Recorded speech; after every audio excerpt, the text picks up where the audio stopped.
everyone. So it has been quite a while since I have done a video, and I haven't really, life has been busy, and I haven't really had anything in particular that made sense for me to make a video about. So I am back, at least for right now, because I am expecting again. I'm pregnant again. So we had our loss in August, which was really hard and took kind of a long time to process and work through that and everything.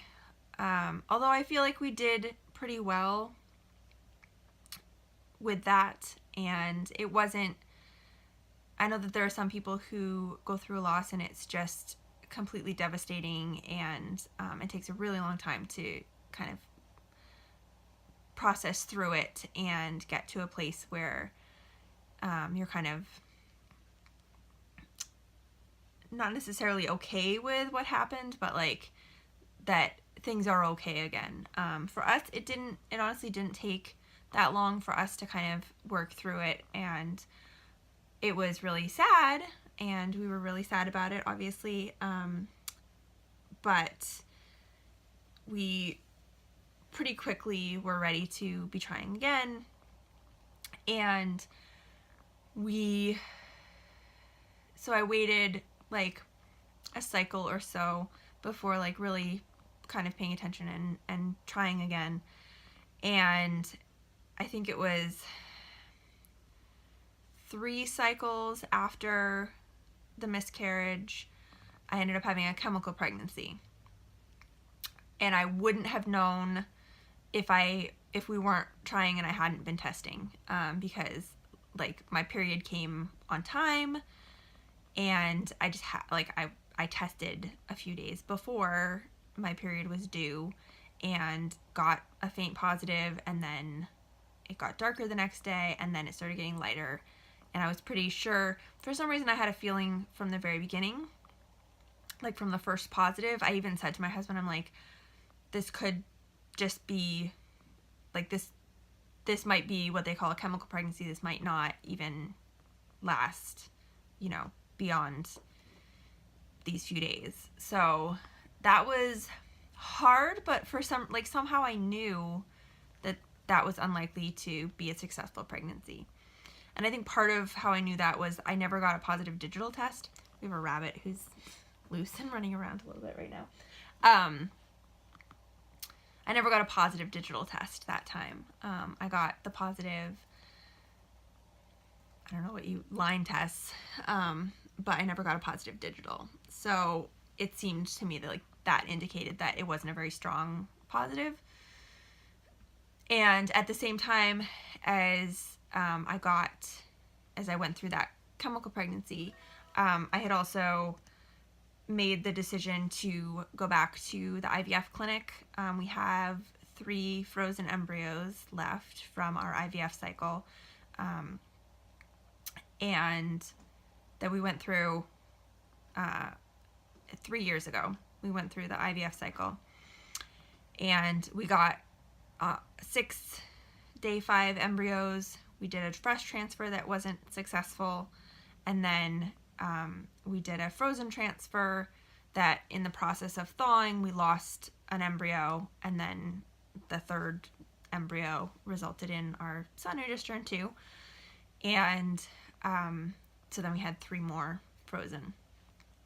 So I decided that, kind of as just insurance, that I didn't know how long it might take for us to conceive on our own again. I didn't know if it was like a fluke that we had conceived. Obviously it had happened twice, kind of, because the chemical, I count that as we conceived, but it just wasn't a viable pregnancy.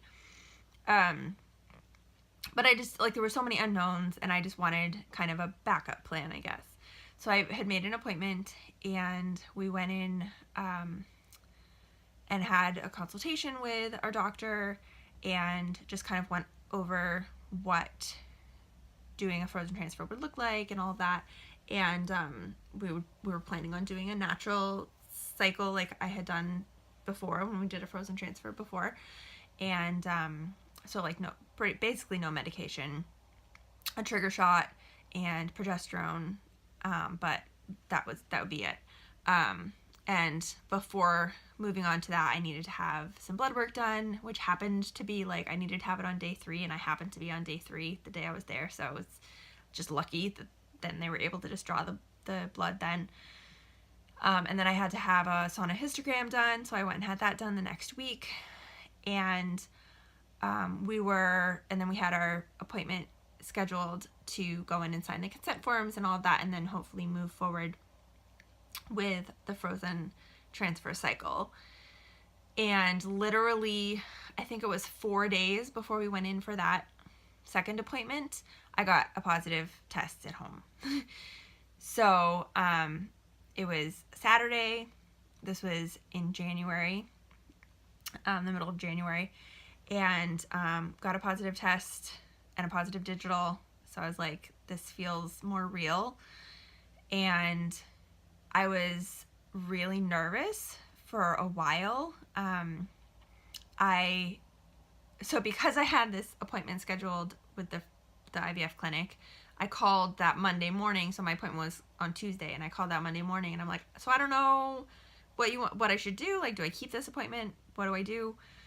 And so they, and I also was asking, like, would they be willing or able to do blood work to, check the HCG levels and all of that? Like, will they follow me? Because I am a patient, even though they didn't actually help me conceive this pregnancy. So they were like totally fine with that. They said, you can just keep the appointment for extra reassurance and, just to kind of come in and talk through things or whatever. So I kept the appointment. I went in that morning, Tuesday morning, and had blood drawn to check HCG levels, and then went in and had the appointment with the doctor, which was basically just like, you conceived on your own, like, great, this is what we can do, like, we'll do the blood work and follow you, and then we can do the 8-week ultrasound, and then, you'll be on your way. And so they basically, they followed me like I had conceived through them, basically, for the pregnancy. So I had my HCG checked that Tuesday, and then I went back in, I think, on Thursday, and then I went back in. It was supposed to be a week later, but I was going to be gone, so I ended up going in a day early, so it was 6 days later. And all of that looked great, and the numbers were rising as they should. And then I went in and had an ultrasound at 8 weeks. I think I was 8 weeks in 1 day or something like that. And everything looked great, and I was measuring a couple of days ahead, and we got to see the little baby. Like, it's crazy. I feel like the ultrasound was not that good when we had an ultrasound at the same gestation with our son that we conceived through IVF. But like, we could see the arms and the hands, and like, it was just amazing to see this little baby, and it was so reassuring. And like, seeing the heartbeat and all of that with our pregnancy over the summer that ended in a loss, we never saw or heard the heartbeat. We never saw the baby. We never had anything other than home tests to confirm the pregnancy. So it was really reassuring to have that confirmation, that peace of mind. And like, we have pictures of this baby, and so everything was good, and I transferred care to the midwives at the birth center that I was going to during the summer, and that I'm planning to be with for this pregnancy, and planning for a home birth with them. And so everything has been great, aside from like normal pregnancy stuff. So I am now 14 weeks and a few days, and we finally publicly announced on social media, basically is what that means, 2 days ago.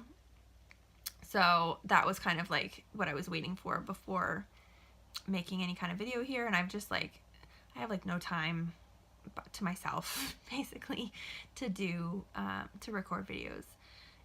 But finally, the kids are both in bed. My husband works late on Thursdays, so I have some time to sit down and kind of share what's going on. So so I'm officially in the second trimester now, and things are going fine, but just kind of normal pregnancy stuff, especially for me.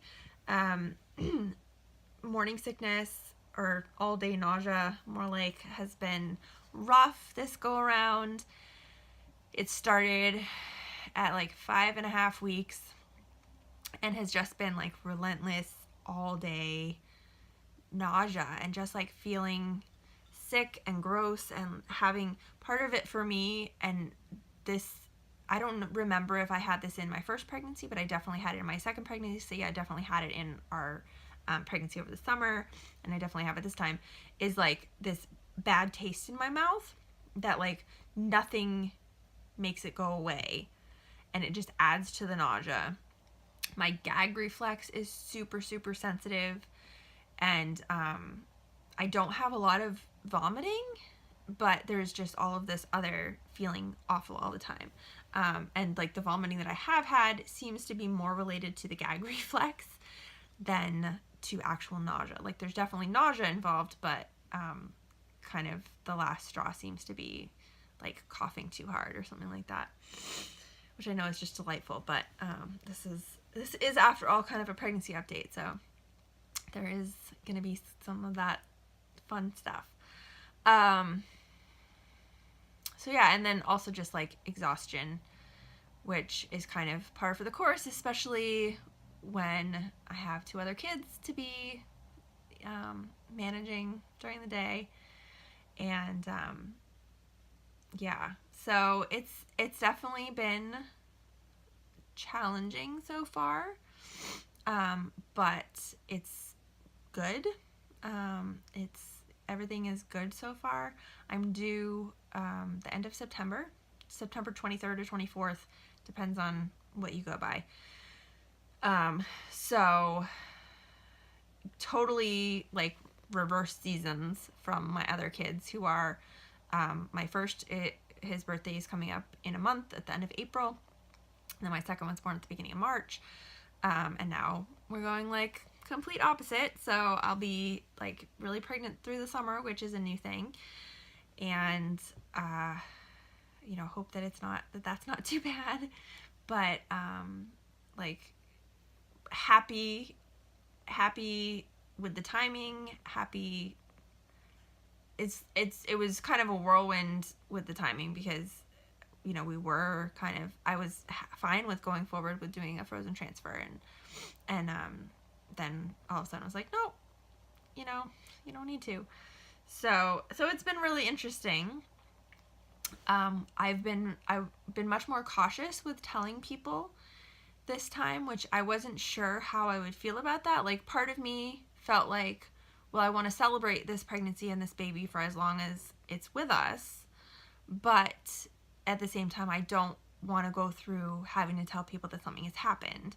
So even with people that I would, in the past, I have told really early, I was still much more kind of guarded and waited longer to share the news. Even with part of some of my family, like it took a long time for me to get to the point of sharing with some of my family. So that was really interesting. And I definitely was a bit more cautious with like sharing publicly. When I shared on Facebook, I also shared about our loss, which I hadn't really talked about, but like I do want to celebrate the fact that this is a rainbow baby, and so I shared a bit about the loss and when that happened, and kind of working through the aftermath of it and everything. So yeah, so now I feel pretty confident that things are good. I'm feeling little movements I have for the past couple of weeks, which is not consistent, and like not even necessarily every day that I notice it, because I have to kind of really be paying attention, but it's really cool to already be feeling some movements. And we got to hear the heartbeat at my prenatal appointment last week, so I was 13 weeks, and like I expected it to be a little difficult to find. I have a I've been told in the past I have a tilted uterus, so that makes it more difficult, but like the 12, 13 week mark is when it kind of is no longer an issue. So like my midwife went and put the Doppler on my belly, and like immediately there was the heartbeat. It was like the baby was like, I'm here, you know, I want you to know that I'm here and everything's good. So yeah, so it's really reassuring that everything seems good so far, and I'm looking forward to starting to feel better, hopefully. But for me, I know in my previous pregnancies, it tends to kind of drag on longer than is kind of normal for most people. My morning sickness stopped at 16 weeks with my first pregnancy and 20 weeks with my second. So I'm expecting that I still have another month or more of this left. And we did have the, it's called non-invasive prenatal testing done, which is a like first trimester genetic screening, which is blood work and an ultrasound. The ultrasound was fine. It was a kind of a bad experience. I'm not going back to the place where I had this ultrasound done, but everything was fine, and the blood work was all great and low risk and all of that. And we do know the sex of the baby, but we have not shared with family very much. So I will share that eventually when you know, the people that we want to find out first know the news, and then I'll share it on here. And but yeah, everything's good, and looking forward to hopefully a smooth pregnancy, and really looking forward to finally getting to have the home birth that I've wanted since my first pregnancy. Really excited for that, and really thrilled with the midwives that I'm working with, and just feel really comfortable with them, and I'm just really glad that that's all an option this time. So yeah. All right, so this has ended up being a lot more rambly and longer than I expected. As I said, we have a rabbit. She's a kind of a recent addition to our family. She's hopping around back there. And I'm actually impressed that she has not made more noise, because sometimes she can be kind of loud. But that's Penelope, our rabbit. She may make more of an appearance in future videos, but so I'm hoping to do pregnancy updates somewhat regularly. I can't say that I'm necessarily going to do weekly updates, and I mean, third pregnancy, not super exciting at this point. I mean, it is, but it's not, there's not really a lot that's new. So I'm gonna at least try to do like every other week, or just kind of whenever I can manage it, and hopefully just do little quick updates as I can. So happy to be able to share this again, and I will talk to you all soon. Thank you for watching.